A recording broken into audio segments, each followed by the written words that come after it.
In this video, I want to talk about the double drop event and how it changed my account pretty much forever in Etheria Restart. And I want to hear your opinion in the comment section down below as well, because it was just not the double drop event alone.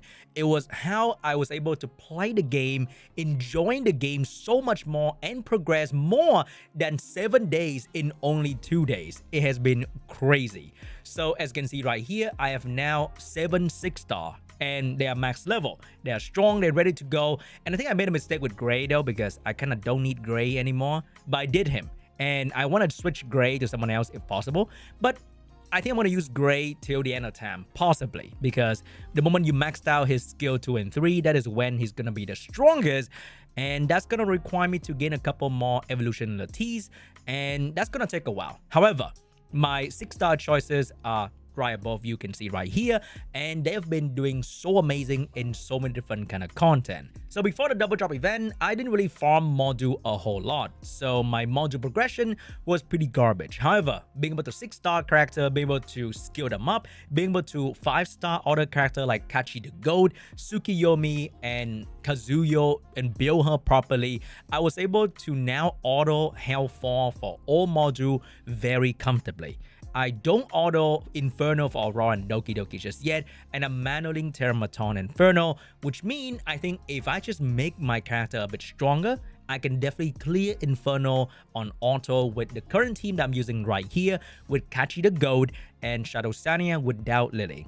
But not quite there yet, but I can see the path forward, which is very different compared to me before the double drop event. I was very pessimistic. I was never going to get into Inferno, but now I can see the path forward for all of my Inferno team if I just get my hands on better and the correct shell. And that brings me to the Grim Pursuit. So for Grim Pursuit, I am now farming Nico Nana Inferno for the Artisan and also a better White Fang. I was able to clear Inferno for Shadow Flame Hoyin. I am still trying my best to clear Sharon Inferno. I just can't kill her fast enough, but we are kind of there. But not quite there just yet, because you cannot land debuff on the Sharon Inferno. So being able to do raw damage on her is pretty challenging without Lily. But I think it's doable though. I think it's doable because I was very close to killing her in one of the run. For Rengoku, I'm going to worry about that guy later, because I think I'm going to spend so much more stamina in Nico Nana. It's going to be diabolical. In terms of the anything echoes, I'm still taking my time. I think I used the resources to clear Rahu. I'm trying to make my way to Shadow Flame Hoyin, but I'm in no rush to clear his content because it's going to be there forever. In terms of the Ember Trek progression, I was able to push to floor 42. With the new gear, new shell, I managed to farm during the double drop event as well. And because the content is going to refresh in 7 days, I think I have more time to prepare for this. I heard it was a very crazy RNG mess in this particular content. And if I look at the clear team for this content, I think if you don't have Lily and Klaus, you're going to have a very shitty time. But I don't think it is not doable. Maybe it is still doable without Lily and Klaus. But right now, like, look at this, right? There's one team with Rosa in there that is kind of giving me a bit of hope. But I feel like nowadays, without Lily and Klaus, you are kind of in for a rude awakening. But I feel like just a bit better progression in Shell, I'm going to be able to clear the floor 42 for Ember Trek and maybe challenge the hard mode as well. For Ethernet Rally, I kind of forgot about it, but I think I will need to start doing it tomorrow or the day after, because I need to get past the Kururu boss. And I think with Kachi the God and then having attack break with Holden, I might be able to tank the thing, because from my streaming experience, nobody has told me that they can clear this guy by doing raw damage to the ads. You kind of just tank it one way or another. So my plan is to tank with Kachi defense buff, hold an attack down, and maybe some sort of shield on my team. And hopefully that's going to be the way. In terms of the double drop event itself, I was spending the majority of my time in the experience stage, so that I can 6-star character to get a bit more stat, to get a bit more speed, and I was able to 5-star everything that I want to play with, because I feel like if you don't 5-star the character, it is very hard to actually theory craft with them in the dungeon, because they get one shot very easily, they're too slow, they're too squishy. So whatever I plan to use, I 5-star them. So I have a whole lot of 5-star ready to go, so that I can maybe plug them into the dungeon to see if it's gonna work out or not. And I didn't 5-star a couple SSR because I don't think I'm going to be building them. Even though I have Remoka now, I'm not sure if I will be using Remoka. I think I regret not trying to 5-star RC77 and Yang as well, and also the Autosania, because I needed to do some other thing beside EXP as well. So I think I will try to get them to 5-star if they ever do another double drop, which is gonna be a blessing. I think if you farm at least 100 of the big ones for each element, you can kind of raise one proper character. So I needed to do a whole lot of stuff in here as well to properly max out my character's skill out, and it took a whole lot of stamina in the GP outpost. And then during the farming of EXP and GP outposts, I was looking back at my Hyperlink Chart. So for module modification, I wasn't really doing this thing at all because I wasn't doing module farming at all before that. And with the newly 6-star character, I was able to push so much in this particular Hyperlink Chart and get so much more reward. You can see that they have so many lattice, they have the shadow print hidden in here, so many progression item in here that I could not claim, but because of the double drop event, I was able to clear a whole lot of the module farming to progress much further in the Hyperlink Chart. But then I'm feeling kind of sad because I am very near the end of the Hyperlink Chart. So without this, your income in terms of lattice and EXP and coin or training data is gonna be very, very slow. I'm not sure how we're gonna feel about the game the moment this thing goes away. Can we have like a advanced Hyperlink Chart? That'd be amazing. But I don't think they're gonna do that because that is there to help the new player. And when you are very advanced into the game, you should be able to clear the tower mode, the Ethernet rally, and those are the things that will replace the Hyperlink Chart. Like this content every single month and this content every single 3 weeks is gonna be your Hyperlink Chart together with doing your union battle, together with doing your arena. That's where you're gonna get your hands on the weekly or monthly income for pool as well as skill up material. And right now I am doing Nico Nana Inferno. I think I'm gonna be here for at least another couple days because you need to raise some proper 3-set shell so that you can start having motivation to farm in Inferno for gear. Because if you get 3-set bonus shell and you don't have the 6-set piece in your module, it is kind of meaningless anyway. But then I think the endgame shell have 40 speed in the basic attribute, so that is another 5 speed. If you maxed out the new shell that you farm in Inferno, you can potentially get 5 more speed for your character. And the fact that I can still get the yellow drop in Inferno is kind of sad, but it is what it is. So potentially getting a new artisan, a new gigabyte, that is the new Inferno level shell, can get me 5 more speed on my fastest character, or just 5 more speed for the other character. For example, Holden is one of my fastest character if I use the Holden PvE set, and if I get a new gigabyte in there, he can increase another 5 speed, potentially have a better chance at lapping the boss and use skill 2 to push back the boss turn meter, which can be very, very important. So that was pretty much the summary of what the fuck I've been doing during the double drop, and that is the conclusion of the double drop event. Now, what do I feel about a double drop event? So I was talking to Vulcan about this as well. That's going to be up on his video, but I think this content is just the worst without double drop. This is only worth farming with double drop. Like, I can agree with not having double drop for module and shell all the time because the game got to make money. The game got to prolong your artificial difficulty or progression route. But please have double drop for this thing, because being able to 6-star your character, being able to 5-star them, which is the basic necessity to build up your character and start doing some team building. Because before this, I was having so limited option, and if you tell me to build Vice before this, I didn't have a single fucking EXP book, and farming in the EXP stage without double drop felt miserable because it was so goddamn slow.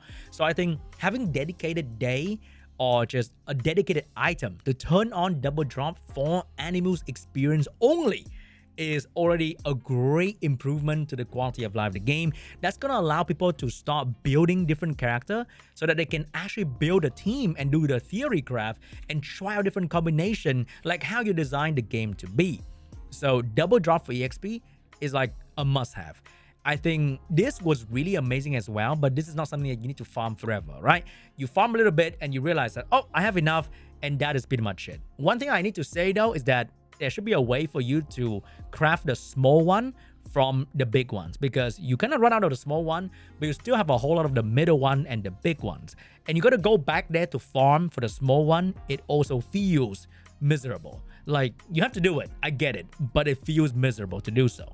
So having a dedicated item to turn on double drop for EXP and powerless material is going to be a huge blessing for pretty much everyone in the game. We need to focus our farming on this and the shell all the time. Like, you can never get the perfect shell or the perfect module as long as you play this kind of game. It's going to be the endless forever grind in shell and module. But from what we know, the double drop event was an exclusive event. I'm not sure if they're going to bring it back.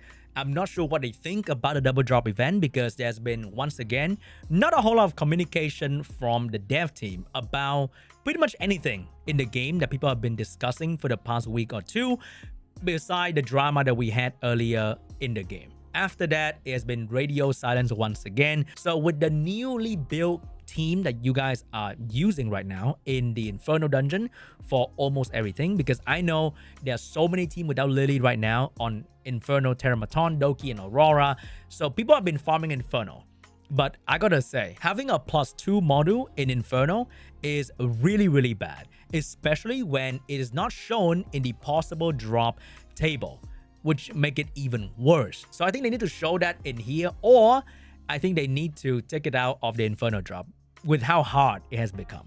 And another thing that I've been noticing is that I feel like the Inferno difficulty right now is like Inferno 3. Because as you can see right here, they like to split the current difficulty into different level. I feel like the current Inferno could be Inferno 3. And we could have Inferno 1, 2, and 3.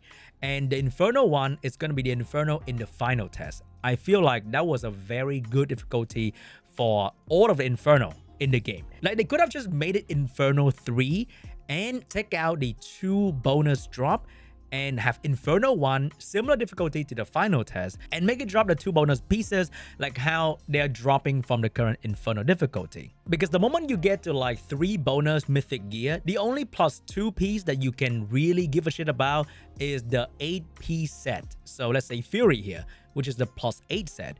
If you have a 2 and a 3 and a shell to give you 3 Fury, you can still complete the set, which is acceptable. Okay, but for the +12 set, then having a +2 piece in there is gonna feel miserable. So if the dev want to keep the difficulty, I'm fine with that. Fuck it. You know what? They want it to be hard, keep it that way.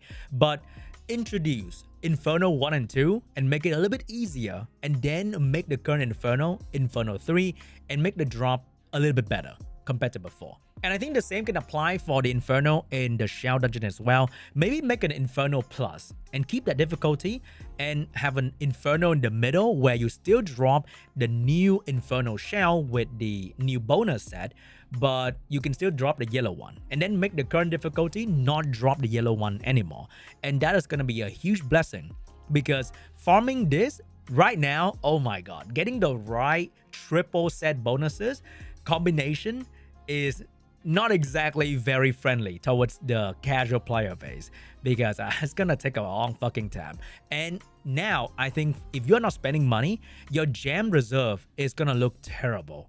You don't have a whole lot of gem anymore, and we are now past the honeymoon.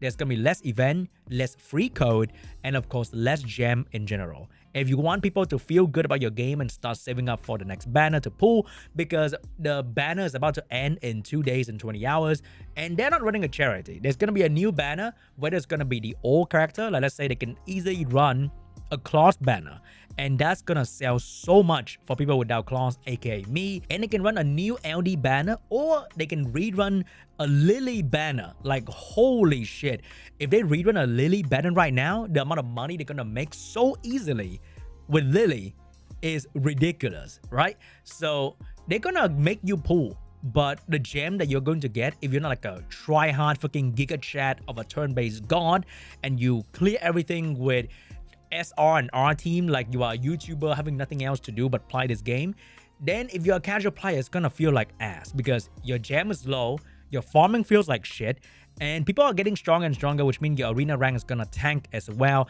So the income doesn't feel very good, which means people are going to start leaving again because the casual players are going to find other casual game to play, and the game is going to be boiled down to a small circle of elitists and professional gamer. And I think that is just not a very good outlook for dev team, right? I think they want a healthy community of both casual player and tryhard player to enjoy the game, to give them even more money. Like, I think the goal is to make money, right? So keep the casual player around so that they can make even more money when they're trying to pull for the new banner that is about to happen very, very soon. Also, with the double drop, I was able to farm a whole lot of new module. And one thing I learned from recycling these modules is that you have no way to stat check in this game. The moment you hit upgrade, whether it's going to be +1, it is immediately a negative. Like, that's crazy to me, because I think in other game you can at least go +3 or +6 before it is negative in terms of selling the module away. So selling a red mythic 3 bonus piece and only getting 5,000 while upgrading for the first level costs 10,000 is crazy to me. So you can farm 10 million Ethereum coin, and by the time you finish upgrading 3 different pieces, you are down to 5,000 coin, which means you're broke. And the same can apply for raising a new shell as well. You can have 10 million training data, but you maxed out 1 or 2 shell, you haven't even started rerolling for the perfect substat, you're fucking broke again. Like, I think the problem with the game is that we are constantly in the broke state. Even if you're spending a whole lot of money in the game to buy the progression item, not even to buy summon. Like, I cannot bring myself to buy summon, because if I want to buy anything, I'm going to buy the progression item. And even if you spend money, you're always in the broke state, which feels terrible, okay? I mean, logically speaking, you can farm and then get it back and then start upgrading again, but the upgrading process is so short, it feels like shit. And you're always broke, which also feels like shit. So I don't know, man. Something got to be done about the economy of the game in terms of the gain of the Ethereum coin as well as the trading data.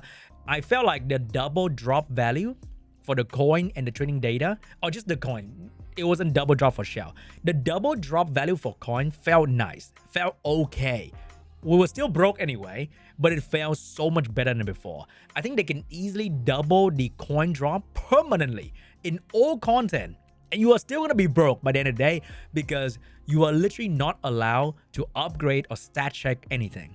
So if you're waiting for the perfect piece to drop to start progressing, it's going to feel like cheeks. So maybe something needs to be done about that. But anyway, that's what I feel about the double drop event. What do you guys think? Let me know in the comments, and I'll see you guys in the next one. Bye-bye.